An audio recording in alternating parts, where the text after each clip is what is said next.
welcome to Africa Rights Talk podcast. Can you please introduce yourself to those that don't really know you? I know you're popular amongst the students, and the nature of work that you do at the campus. Thank you very much, Victoria. Thank you again for having me on this podcast. As you mentioned, my name is Joel Modiri. I'm a teacher, researcher, scholar in the Department of Jurisprudence at the University of Pretoria. I teach mainly in the broad field of jurisprudence with a specific concern for legal philosophy. And my own research deals, in a word, with the problem of race, the conceptual, political, historical problem of race as it pertains to the law and as it pertains to the historical construction and unfoldment of South Africa. So the central concern of my research, just in line with the theme of our discussion around Freedom Day, is racial unfreedom. Is the idea that since the advent of the colonial encounter, nearly half a millennium ago, people, communities, populations racialized as Black continue to carry the burdens of the historical violence, of slavery, of colonization, and of what we might call everyday racism. And that they are, shall we say, burdened by unfreedom in an anti-Black society. And the specific challenge that my work aims to put forward is that the dominant historical, political, intellectual assumptions that make up the idea of post-1994 South Africa in particular, but really the whole idea of the modern world is structured by the endurance of white supremacy at the not simply political and legal levels, but also at the economic, social, cultural, epistemological, what we might call symbolic levels. And so I have been working at the intersection of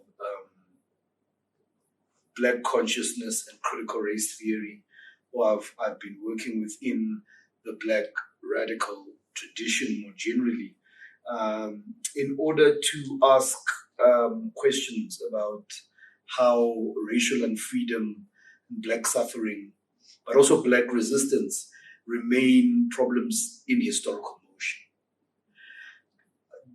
Other side of my life, I'm also the head of the Department of Jurisprudence, and as I mentioned, I'm involved in a number of courses. I teach the core legal philosophy course here in as part of the LLB. I also teach a master's course called post-apartheid jurisprudence. And in that course, we spend a lot of time looking at the history and theory of constitutionalism and the extent to which constitutionalism of the variety that predominates in South Africa, the specific form of constitutional democracy that we have in South Africa, whether that is an adequate basis for constructing a liberated society. And in teaching, I also am interested then in the history of ideas, and specifically in the in the whole question of which sources, which theoretical traditions, which philosophical approaches have tended to be central in constructing the canon of what jurisprudence entails.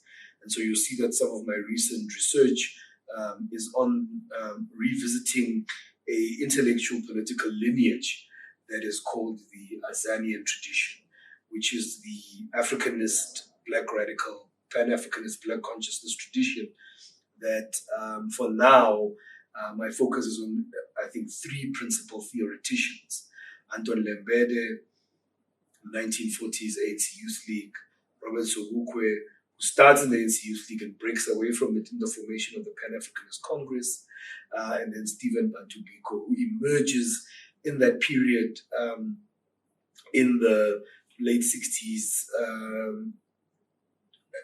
up to his death, late 70s, that period where the ANC and the PAC are banned, and how these three thinkers each articulate a certain idea of what Black liberation means or could look like. So that's my research and teaching in a nutshell. That's interesting. And I also attend one of your classes, not one, like the whole semester, and I can attest to conversations and the way we critique current legal knowledge, and how to like fight for like an expansive way to approach liberation and freedom. What does Freedom Day mean to you personally, and how do you celebrate or commemorate it, and what do you think it means to South African people? The answer is going to be very difficult, in part because I suppose I associate myself with a critical tradition that questions, problematizes, or at least wishes to interrogate how we tell the story of South Africa. 27 April 1994 is, in the popular imagination, assumed to be the moment that heralds freedom, because it's, of course, the democratic elections that would bring the first black government, black in inverted commas, black government to power, and presumably bring an end to formal or legal apartheid, if you want to call it that. Now, to call the right to vote or the achievement of the right to vote freedom in itself is something that's rather contentious. And the contention begins with the historical question of what is the source of our unfreedom? Those who work from the paradigm, what I would call a liberal paradigm that centers apartheid, would view the multi-century antagonism of racial violence and the systems of racial domination that was set in motion from 1652 to the present as problems of discrimination, exclusion, of impaired political citizenship. From that liberal view of things, the problem of colonial apartheid was simply that black people were not allowed to participate in it. And therefore, their being integrated, included, assimilated into the new political order constitutes a certain kind of freedom. Another tradition insists that colonial apartheid was about the conquest of the territory that is now known as South Africa. That colonial conquest involves the denial of sovereignty and humanity to the African. That it imposes a settler colonial regime of power in terms of which African people, black people, are inserted into a world that is not of their making, suffering not simply under a colonial state, but also under a state of colonization.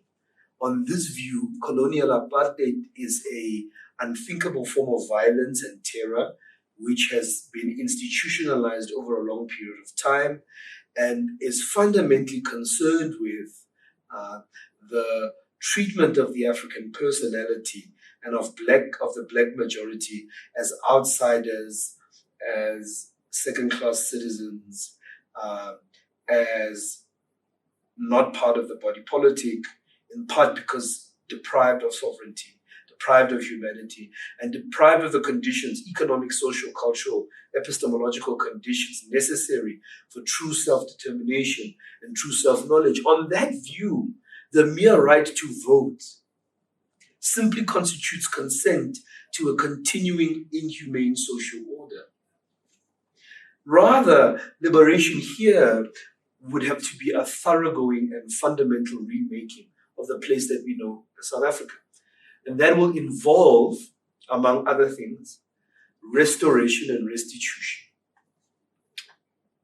of stolen land, restoration of damaged and impaired sovereignty. Cultural, psychological rebuilding of the African personality.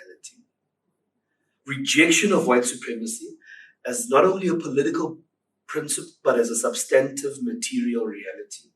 The dismantling of the structures, the processes, the dynamics, the epistemologies and ontologies that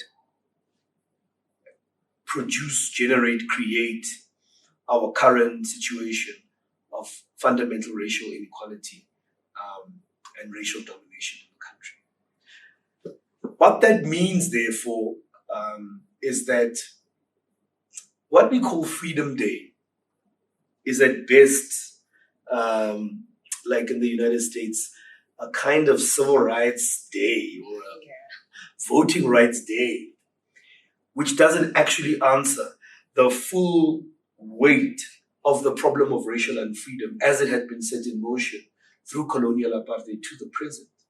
That's one part of the story. Here's another part of the story. I've been reading a text by a scholar named Tyler Stovall. It's called White Freedom. In that text, he makes the very interesting argument that freedom as a concept, and as it emerged in Western political theory, was always internally racially qualified. To be free and to be white or European were the same things. So that the early Western theoreticians of freedom understood that, one, freedom would always exclude other people because freedom was a freedom at someone else's costs. Right, but more to the point that whether it's let's start in ancient Greece, the apparent mecca of Western political thought, even in Greek antiquity, in the Greek polis, the slave or the woman or the foreigner, these were not subjects of freedom. They were not seen as entitled to the same freedom or the same quality of freedom. Freedom always, from its get-go, was not collective, universal freedom for all. In the world of European modernity, as Europe begins what it calls its voyages of discovery, experienced by the rest of the world as voyages of death, freedom was always qualified. To be free meant to be white. To be white meant to be free. To be black meant to be the proper subject of enslavement, the proper subject of slavery, the proper creature from whom cheap labor is to be extracted. The French and American revolutions, which are taken to be the beacon events in the Western tradition of the freedom struggle, were each constituted by the unfreedom of the black subject.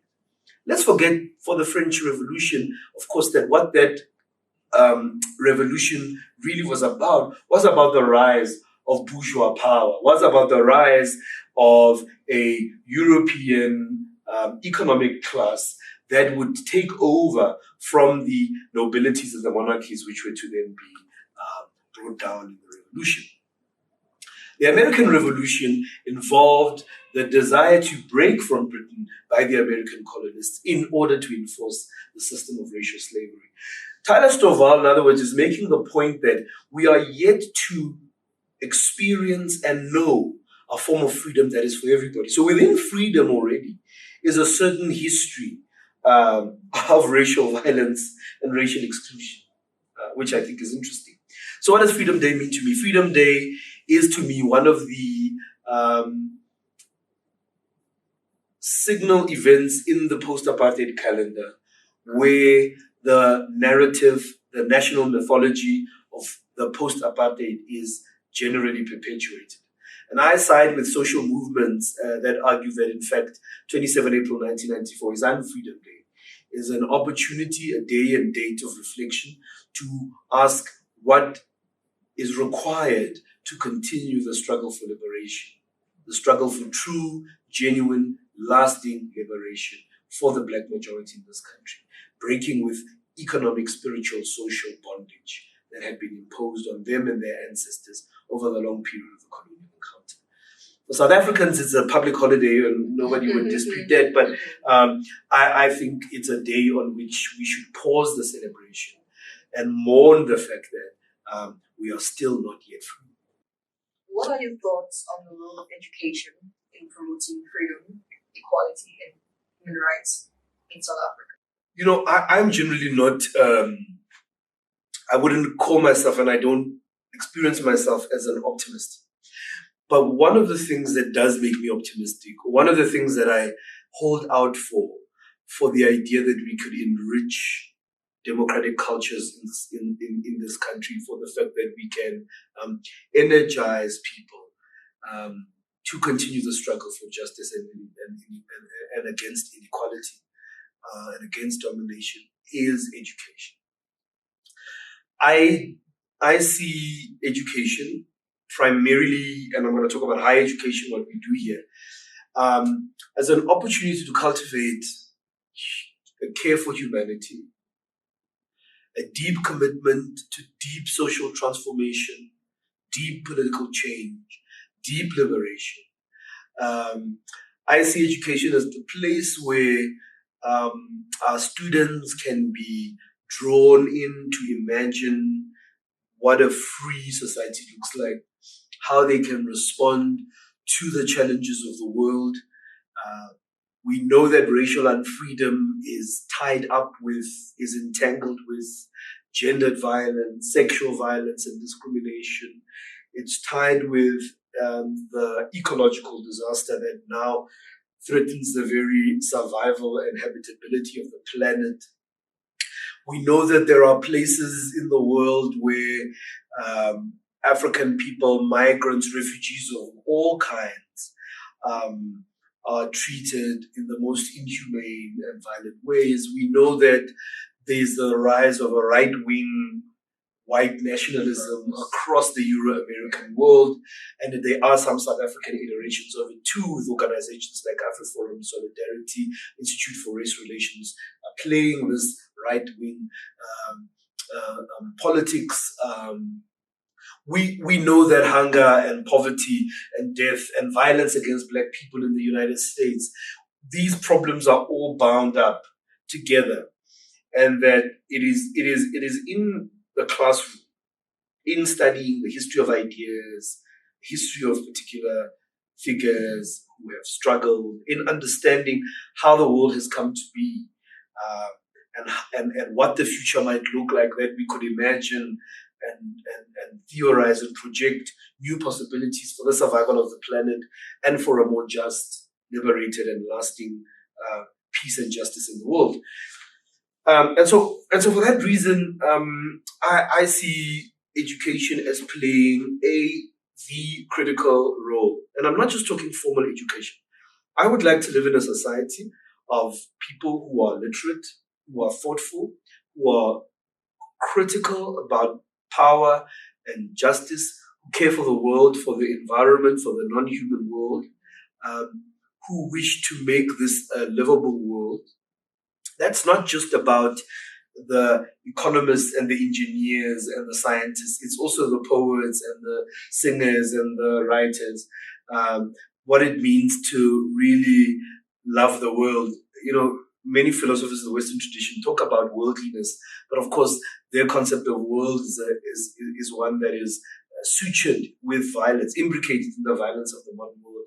But I think that the task of both formal and informal education, of the kinds of cultural and intellectual production that gets produced, the book clubs that people have, the reading that we do outside of class, that is what an attempt to I don't want to use the word produce, to cultivate the kinds of people that this world needs in order to survive. Otherwise, we will not survive. So I see education as one of the major and fundamental hopes for a different kind of society. And for that, what do we need to do? We need to study the history of the world, the history of Africa. We need to understand the sciences, the literatures, the knowledges, the forms of expression, the literatures, the ways in which human beings have lived, the history of civilizations. And then we need to think about what are the major challenges in the world? What kinds of citizens, what kinds of persons, what kind of human relations do we need to cultivate for that? So I see education as having the potential for inciting or igniting or keeping open the possibility for a really revolutionary transformation of our reality writ large. And we cannot do without educated, critically educated, people who are educated not just in a kind of technical or technocratic knowledge, but in a nourishing, life-affirming knowledge, anti-oppression knowledge, anti-subordination knowledge, social justice knowledge.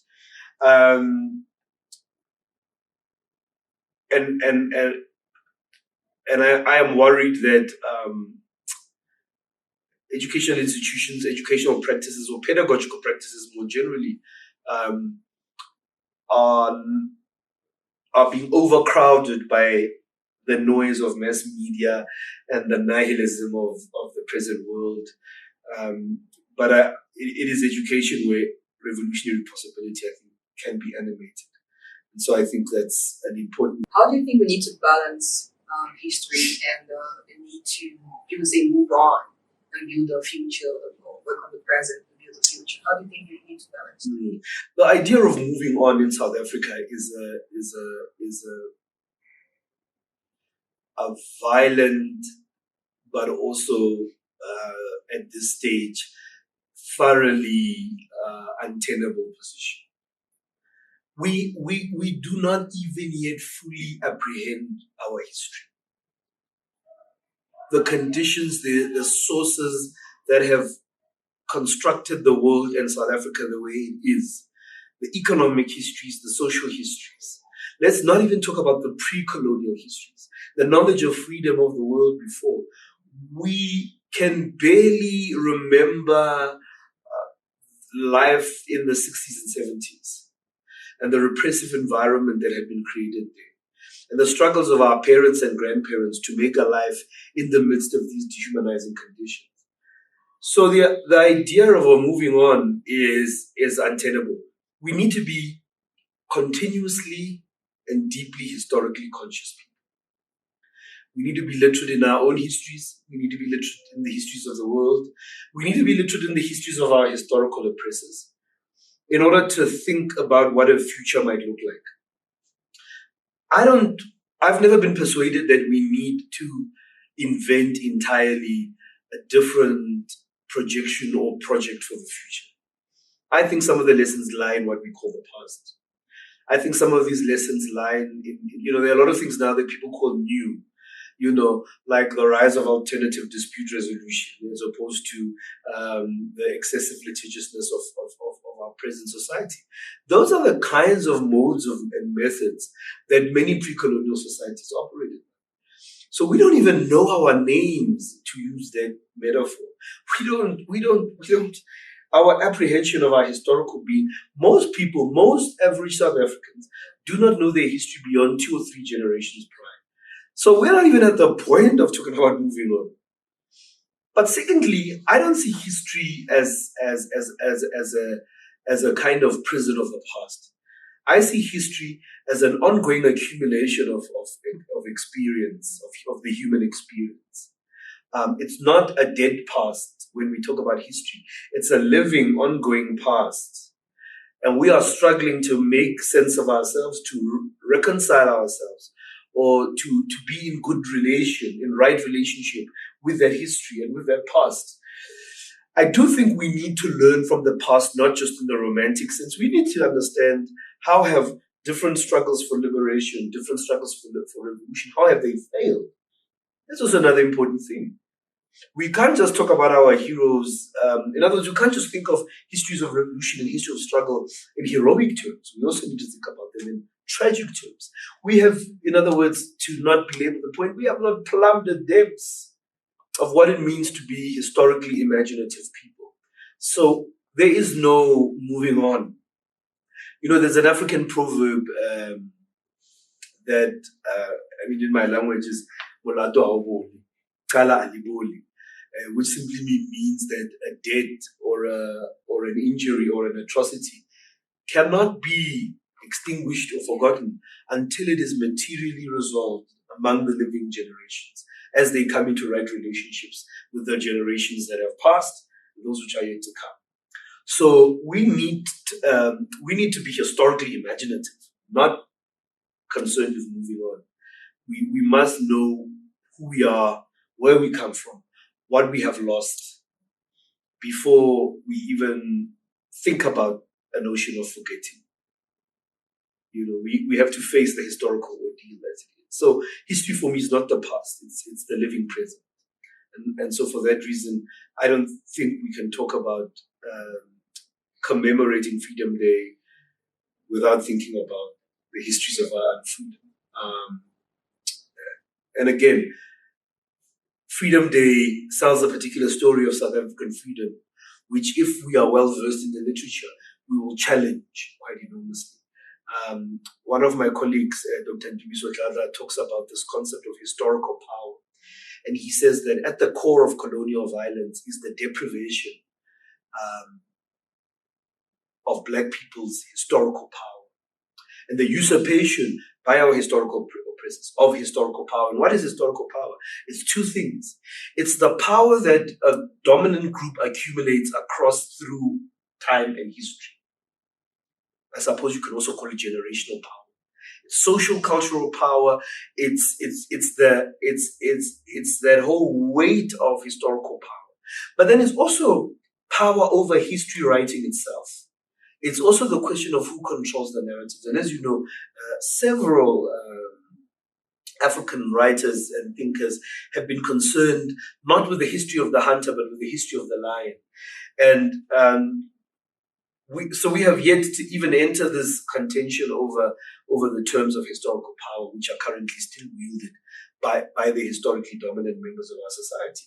And so it's linked to the question you asked about education, is that it's not just about honoring our struggle, it's about remembering it and understanding its failures and understanding its possibilities, and also understanding what teachings that previous struggles for freedom hold for us to. Earlier you talked about the marginalized voices, like violence against vulnerable groups like women, gender violence, sexual violence, against even xenophobic violence against foreign nationals. How do we intersect the conversations about freedom with other marginalized groups and advocate or have enough conversations about on those Right. Whether we think of these multiform forms of violence as intersecting or accumulating or multiplying or as layered, what we know is that we cannot separate questions of racial justice from questions of sexual and gender justice, from questions of global freedom, from questions of reparations, from questions of decolonization, from questions of environmentalism, from questions, these problems are the deep-rooted consequences of different kinds of forms of domination as they've congealed in particular historical contexts and historical formations. On the one hand, there's a theoretical debate about causal relationships between these different identity categories and the different systems of power that trail each of those categories. That's on the one hand. But on the other hand, we know that what we need, is, Steve Biko talked about giving the world a human face, a struggle for a true humanity. Frantz Fanon, the same thing.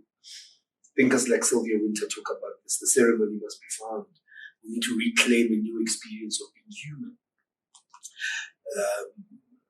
One of my senior colleagues, Professor Joel Modiri, talks about Ubuntu, which is about a humane mode of coexistence among all living people and the living dead and the yet to be born and the natural world.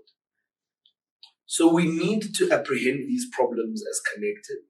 Of course, in our research, in our scholarship, we can only touch on some of them. We can only think through different varieties of these problems. But in the larger question, the struggle for freedom is not a single story. It is a struggle to make this world livable for everyone, for different choreographies of being human, for different ways of expressing and living, that at the core affirms the equal humanity of everyone.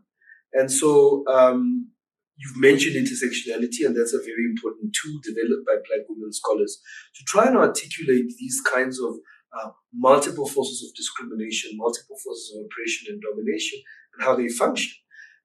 There are, of course, other people who theorize these questions in different ways, but at the core of this question is always a reminder that this is a struggle to inhabit a completely different concept of what it means to be human. And that's going to mean many things. Some people suggest that's going to involve not simply the abolition of white supremacy and patriarchy, but also of capitalism, also of heteronormativity. It might even mean the abolition of the nation state and the borders. It might mean what some people call it degrowth. It means slowing down the rate of overproduction and the damage to the environment. So these issues are certainly connected, and it is our duty as teachers and scholars and activists to find ways of articulating this. The other term that's very important that I want to add here is the need to organize, as many scholars, Keguro Macharia and others call, across differences. Sometimes we get trapped in what some people call oppression Olympics, or we get trapped in a certain kind of moralizing. What we need now is to ask the question of the survival of the planet is at stake, but the survival of the planet involves repairing historical injustices and historical wounds. Some of these things are highly complicated. If you talk about gender and sexual violence, violence, abuse, degradation in already violated and oppressed communities is something that's very pressing. So these are some of the things that, of course, come together in the struggle for freedom and for a different world. So far, we've talked about all this conversation, all these issues. How far do you think we are, or South Africa is, towards actual freedom, actual equality? Like I said, it depends on one's definition of freedom. I think that liberal freedom can only go so far. Formal, political, abstract freedom, we have it. People can vote. People don't have to carry passes. If you're violated, there's a court that you can go to. And I don't want to naysay those kinds of changes. Sometimes people say critics of liberalism and liberal freedom underestimate the importance of living in a society where there's rule of law, where there's a culture of justification, where there's courts, and where there's accountable government. I don't think that that's true. I think we all appreciate the need to live in societies that are governed fairly and that are governed sensibly, societies that are not corrupt, and societies that enable freedom, enable flourishing, and enable inequality, and enable equality. The problem is that kind of political freedom, formal political freedom, is unsustainable without social, material, economic, psychological freedom. On the basis of economic justice, and on the basis of psychological freedom and spiritual freedom. And I don't think South Africa is anywhere close to grappling with the degree of poverty, inequality, violence, and suffering that is the consequence and the afterlife of colonial apartheid. So you can imagine I'm not particularly optimistic. Yeah. Give us that warning, Eddie. In conclusion, I would like to ask you to give a few, because you're not optimistic, I think it's weird me asking this, but just in honor of the day, to give a few words to the youth about the hopes for the future, for our freedom. I don't like words like hope and words like optimism, because they involve denying the material reality that's at stake. But I will say we should not despair. I will say that we must constantly seek out in our everyday lives moments of animating and enacting struggles for freedom, for justice. I'm reading some poetry at the moment that to add love as well. But I'm also one of the people who says without freedom, there's no love. Because love requires freedom and flourishing. But in any instance, I would say that I want us to avoid the rosy idea of hope and optimism. But I also want us to not give in completely to the dark abyss of complete despair. Somewhere is determination and commitment and a continuing love for one's people and love for one's world that can animate a continuing desire to see a more free and a more just world. So I would say we should do more reading and more thinking and more struggling to find those opportunities for freedom, also for joy, for struggle, also for love, so that we can preserve some semblance of a world for future generations. I think that's our biggest task at the moment. There are others, of course, but this is central. Thank you, Professor. It was really interesting. I hope to have you sometime again on this podcast in the future, but not too soon, because now you're going to wonder if you're the only one on the faculty. But yeah, thank you. Thank you so much. Thank you very much, Professor. It was a pleasure. Yeah, thank you so much. All right.